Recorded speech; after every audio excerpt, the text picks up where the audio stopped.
நண்பர்களே வணக்கம். சில விஷயங்கள் நாம பேச வேண்டாம்னு நெனச்சாலும், அது தொடர்ந்து நடந்துட்டே இருக்கும்போது, அத பார்த்துட்டே இருக்கும்போது நம்மள போட்டு உழுக்குது ஒரு விஷயம். அந்த விஷயங்கள நம்ம பத்தி பேசாம இருக்க முடியல.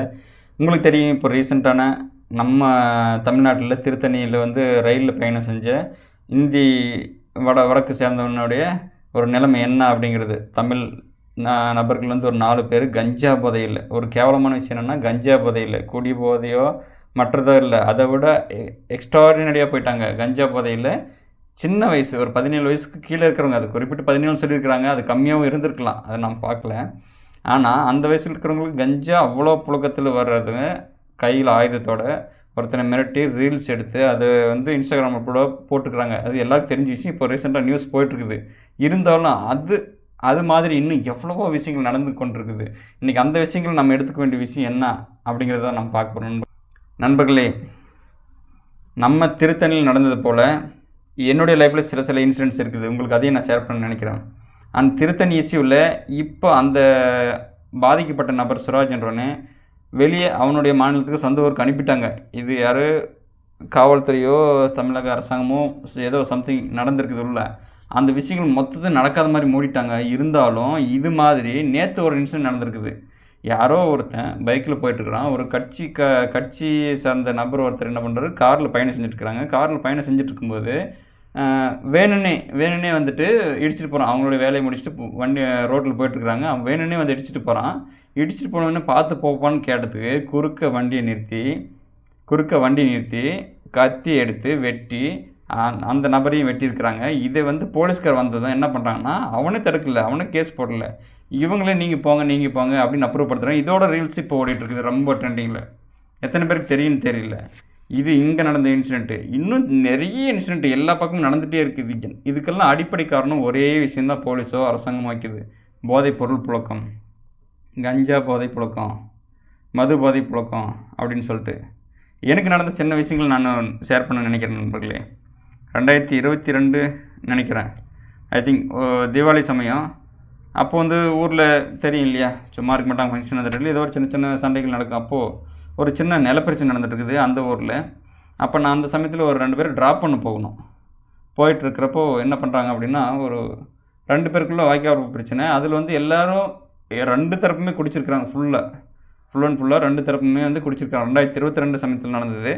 அந்த சமயத்தில் குடிச்சிட்டு இருக்கும்போது ரொம்ப பிரச்சனை ஆயிடுச்சு. திடீர்னு ஒரு சமயத்து மேலே ஈவினிங் டைமு எல்லாம் சண்டை போட்டுருக்காங்க மாறி. நான் அந்த வழியாக போகும்போது சும்மா நாம் வேறு ஏதோ வேலையாக போயிட்டுருக்குறோம். நாம் அந்த வழியாக போகும்போது பார்த்துட்டு இவங்களும் தான் வந்துட்டாங்க அப்படின்னு நினச்சி அந்த மதுபோதையில் வந்தவங்க நம்ம வண்டியை பிடிச்சி கீழே தள்ளி நம்ம வண்டியில் உட்காந்துட்டு போட்டு சண்டை போட்டு அது பெரிய இஷ்யூ ஆகிப்போச்சு. எங்கள் ஊரில் பெரிய இஷ்யூ ஆனது மட்டும் இல்லாமல் நம்ம வண்டியை பிடிச்சி வச்சுட்டாங்க. 2 வீலர் பிடிச்சி வச்சுட்டு அதுக்கு ஒரு பஞ்சாயத்து போட்டு அடுத்த நாள் நீ ஏன்ப்பா வந்தங்க, எங்களுடைய ரிலேஷன் இங்கே இருக்கிறாங்க, விட்டுட்டு போக ஃப்ரெண்டை பார்க்க வந்தேன்னு சொல்கிறேன் தெளிவாக. இருந்தாலும் அவங்க அடுத்த நாள் வந்து சொல்கிற விஷயம் இந்த மாதிரி போதையில் எதுவும் நடந்துருச்சுப்பா, அதனால் நீங்கள் போயிடுங்க அப்படின்னு. இந்த ஒரு கலாச்சாரம், இந்த ஒரு சீரழிவு எங்கே போயிட்டுருக்குதுன்னு நினைச்சிங்க. அன்றைக்கி 2022 அந்த இன்சிடென்ட்டு எனக்கு நடந்ததான்னு நினைக்காதீங்க. இன்றைக்கி இது நீடிச்சிட்ருக்குது. உச்சக்கட்ட போதை கஞ்சா புழக்கத்தில் ஓடிட்டுருக்குது. அதை தாண்டி இன்னும் எதோ சொல்கிறாங்க. அது பேரில் நம்ம குறிப்பிட விரும்பல நண்பர்களே. இது வந்து ரொம்ப சென்சிட்டிவான கண்டென்ட்டு. அரசியல் நம்ம பேச வேணாம்னு நினைக்கிறோம். இருந்தாலும் இந்த மாதிரியான இன்சிடெண்ட்டை நான் பகிர்ந்துக்காமல் இருக்க முடியல. நிறைய நண்பர்கள் நம்ம கமெண்ட்ஸில் வந்து சொல்லிட்டுருக்கிறீங்க. எனக்கு அதை பார்த்து ரொம்ப ஆதங்கமாக இருக்குது. இன்னும் நிறைய விஷயங்கள் நடந்துகிட்ருக்குது. இப்போவும் நடந்துகிட்ருக்குது. தெரிஞ்சு ஒரு சில பிரபலமான விஷயம் மட்டும்தான் நியூஸ்லேயோ மற்றதுலேயோ வருது. மற்ற எல்லா இடத்துலையும் நடந்துகிட்ருக்கிற விஷயங்கள் எல்லாம் தமிழகத்தில் பெரும்பான்மையாக நடந்துகிட்ருக்குது. இப்போ எல்லோரும் கண் கூட பார்த்துட்ருக்குறோம். இது நாளைக்கு இதை தட்டி கேட்காத அரசாங்கமோ மக்களோ, நாளைக்கு உங்களுக்கு உங்கள் பிள்ளைங்களுக்கோ இதுதான் நிலைமை. இப்போ ரீசெண்டாக கோவையில் நடந்த இன்சிடெண்ட் எடுத்துக்கோங்க.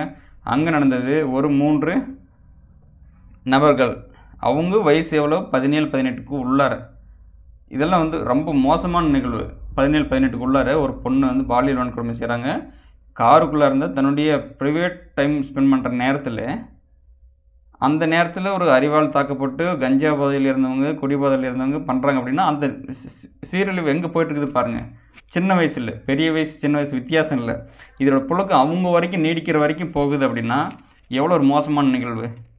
இது மாதிரி இப்போ ரீசெண்டாக 2, 3 வீடியோஸ் பார்த்துட்ருக்குறேன். சின்ன பசங்க ஸ்கூல் போயிட்டுருக்குறாங்க. ஸ்கூல் ட்ரெஸ்ஸில் எடுத்து போடுறாங்க ரீல்ஸு.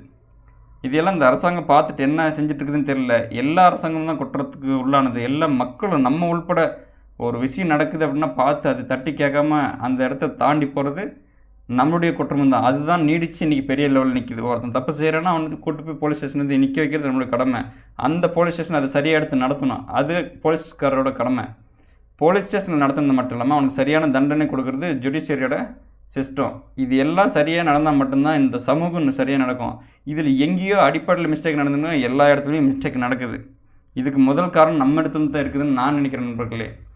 அண்ட் இதை விட ஒரு கேவலமான விஷயம் என்னென்னா, அந்த திருத்தணியில் நடந்த இன்சிடெண்ட்டு அவங்க இதுக்கு முன்னாடி நிறைய வீடியோஸ் கத்தி வச்சு போட்டுருக்குறாங்க. அது இதுன்னு ரீல்ஸ் போட்டுருக்குறாங்க. இது எல்லாம் இந்த சைபர் கிரைம் கவனிக்குதா இல்லையா அப்படிங்கிற ஒரு பெரிய கேள்விக்குறி. இது மட்டும் இல்லை, அந்த இன்சிடெண்ட் அப்போ நடந்த இன்சிடெண்ட்டு அவனுங்களாக போட்ட பின்னாடி தான் இது வந்து வெளியே வருது. அது வரைக்கும் வரல. அதுக்கப்புறம் ஏதோ ஒரு நியூஸ் சேனலில் பார்த்து அதை எடுத்து பேசி இது ஒரு பெரிய இன்சிடெண்ட் அப்படின்னு எதிர்கட்சிகள்லாம் அதுக்கு வலுவான ஒரு ஊக்கம் கொடுத்து கொண்டு வந்துருக்குறாங்க. இன்னும் தெரியப்படாத விஷயங்கள் எவ்வளோ இருக்குது. நேற்று நான் சொன்ன மாதிரி நேற்றுக்கு நடந்தது. சும்மா ஏன் பார்த்து போப்பா அப்படின்னு சொன்னது ஒரு சாதாரண நிகழ்வு, நடக்கிற சாதாரண நிகழ்வு. பார்த்து போப்போன்னு சொன்னது காரை மறிச்சு பண்ணுறாங்க. இன்னொரு விஷயம் நான் உங்ககிட்ட ஷேர் பண்ண நினைக்கிறேன் நண்பர்களே. நம்ம ஒசூரில் ஒரு குறிப்பிட்ட ஏரியா, நான் அந்த ஏரியா பின்னாடி தேவைப்பட்டால் நான் சொல்கிறேன். அந்த ஏரியாவில் நைட்டு ஒரு 11 மணி இருக்குன்னு நினைக்கிறேன்.